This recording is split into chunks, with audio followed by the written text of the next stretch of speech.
Everyone, our big story tonight, the world of public education is buzzing after a $1 million deal. The deal was just approved by the State Charter School Board. It allows the owner of the Benjamin Franklin Charter Schools to sell his 4 schools to a newly formed nonprofit operated by his friends. According to public records, he's expected to make up to $30 million on this deal, and all the while he intends to continue running the schools and making money. The problem is taxpayers have been on the hook for a lot of this. Team 12's Joe Dana is here to explain how he's pulling all of this off and why one watchdog charter school is crying foul. Joe? It's all legal. Eddie Farnsworth is a longtime state lawmaker, very familiar with charter school laws. He's voted on many of them. Farnsworth is also in the charter school business, and he's about to get very rich by selling the properties, buildings, and school brand that were largely built by taxpayer dollars.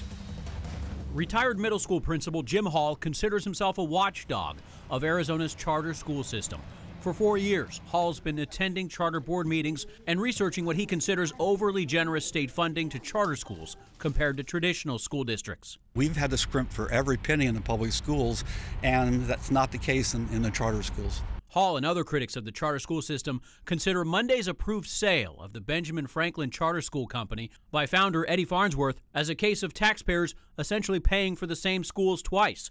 Farnsworth has been paying the lease on the 4 schools to his own investment company using taxpayer funds.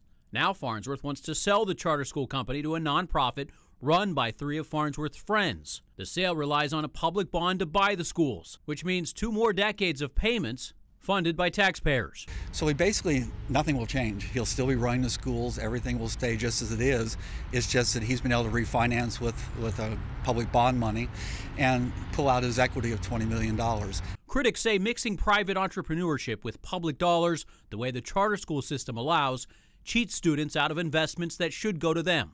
The Arizona Republic reports Benjamin Franklin pays a lower teacher salary than the state average. In March, I asked House Speaker J.D. Mesnard about charter schools, Farnsworth, and the profits to be made. He defends the system, saying charter owners take on risk. Mr. Farnsworth is certainly a passionate advocate for helping people understand that charter schools are essentially the state contracting with an entity to provide a service. And we do that in all sorts of other examples, providing health care and other things. One of the issues with charter schools is charter holders have to put themselves, their own livelihood on the line, and charter schools can be closed. That does not exist with district schools.